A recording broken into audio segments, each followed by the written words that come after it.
Quand on pense métier d'avenir, on pense à l'informatique et à tous ses développements. L'activité de recueil et de traitement des données est devenue un enjeu majeur sur lequel certaines entreprises ont développé des compétences extrêmement pointues et ont besoin d'hommes et de femmes pour les mettre en œuvre. Retrouvons Simplon, un réseau de fabriques solidaires et inclusives qui propose des formations gratuites aux métiers techniques du numérique en France et à l'étranger. Vidéo.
Bonjour Monsieur Kerbelec, merci de nous accorder donc un instant et de nous rejoindre dans cette émission.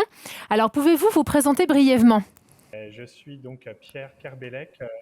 Je suis en charge du développement des activités de Simplon en Île-de-France. Et alors quelle est l'actualité de Simplon? Les actualités, elles sont nombreuses. On a passé le cap en début d'année 2021 de notre 13 millième apprenant formé.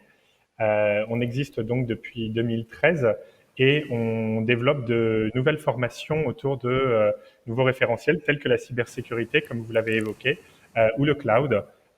Et on développe également beaucoup de cursus autour de l'alternance. Et alors, quels sont les métiers, alors on a parlé des domaines, hein, mais les métiers auxquels vous formez les étudiants? Alors ces métiers, ils sont multiples. Historiquement, Simplon s'est bâti avec l'idée de former des personnes éloignées de l'emploi, des métiers qui peinent à recruter, aux métiers du développement web, par exemple, historiquement, mais également aux métiers de la data, de l'analyse de données, par exemple, et également de la gestion système et réseau, de l'assistance informatique.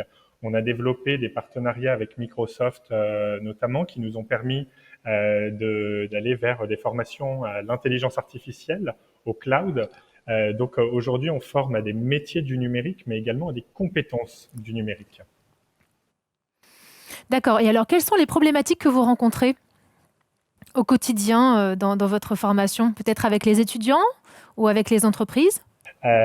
Donc parmi les enjeux que l'on a, il y a celui d'aller chercher justement des profils motivés, curieux, mais qui ne vont pas avoir le réflexe de candidater à des formations, d'aller regarder les métiers de la tech. Comme la vidéo le montrait, ce sont des profils de femmes, notamment, on en a parlé, mais c'est un gros enjeu pour les métiers de la tech. Des jeunes qui ont personnes en situation de handicap, des personnes réfugiées, bref, différents profils pour lesquels on apporte un accompagnement, on redonne confiance, on lève des inhibitions et on travaille en proximité des entreprises pour répondre à leurs besoins et pour qu'elles s'impliquent, pour qu'elles fassent confiance et qu'elles accueillent in fine ces nouvelles recrues. Et alors, selon vous, Monsieur Kerbelec, qu'est-ce qu'il faut pour être un bon informaticien aujourd'hui?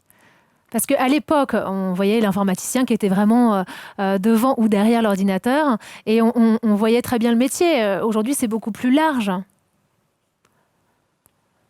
Oui, je suis tout à fait d'accord avec vous. Je dirais même qu'il y a plusieurs vies.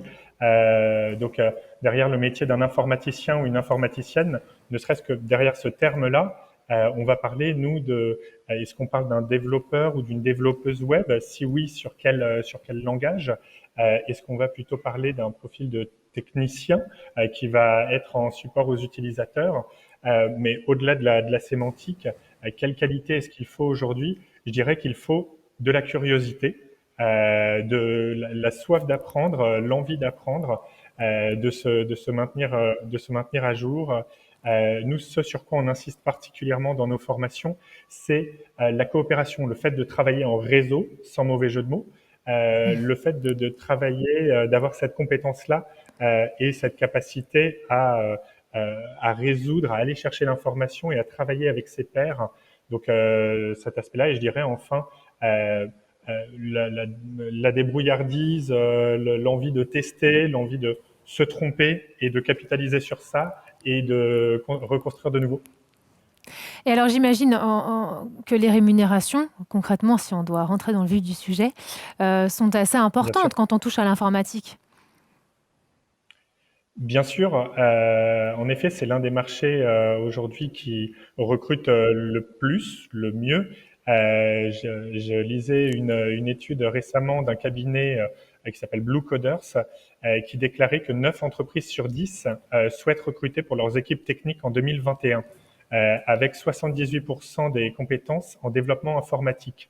Donc c'est un marché qui continue à recruter, qui peine à recruter, et les rémunérations des profils auxquels nous formons vont s'étaler entre 25 000 euros en entrée, donc je dirais en plafond minimal, 25, 30, 35 selon les technologies et les métiers, et ensuite ça peut rapidement évoluer selon les carrières que l'on choisit, mais on travaille avec beaucoup de grandes entreprises qui recrutent, qui peinent à recruter et qui offrent de très belles perspectives d'évolution. On travaille de plus en plus avec des PME, des ETI, qui elles peinent encore plus à recruter et qui donc sont amenés à proposer des packages vraiment intéressants en opportunité de carrière. Donc de beaux salaires, oui. Donc, que pourriez-vous dire pour conclure, Monsieur Kerbelec, aux étudiants, aux jeunes qui nous regardent, que pourriez-vous leur dire? Venez chez Euh, Simplon, lancez-vous dans l'informatique, n'ayez pas peur, vous avez une carrière définie pour vous. Après les métiers du bâtiment, de la cybersécurité, l'informatique aussi. vous le dites parfaitement, donc je ne sais quoi rajouter. Non, je dirais que je leur dirais déjà bravo pour le courage sur l'année écoulée et la résilience et sur ce vers quoi ils peuvent se projeter. Il y a énormément d'opportunités au sein du secteur du numérique dans des métiers très variés. On essaie de proposer des formations de qualité qui mènent rapidement et qui mènent avec le Simplon. Donc, moi, je leur dirais bien sûr de ne pas hésiter à venir consulter notre site, voir les métiers, voir ce vers quoi ça peut mener, à se renseigner, à s'auto-former. On organise très régulièrement des événements d'information auxquels ils et elles seront évidemment les bienvenus. Eh bien, merci beaucoup, Monsieur Kerbelec.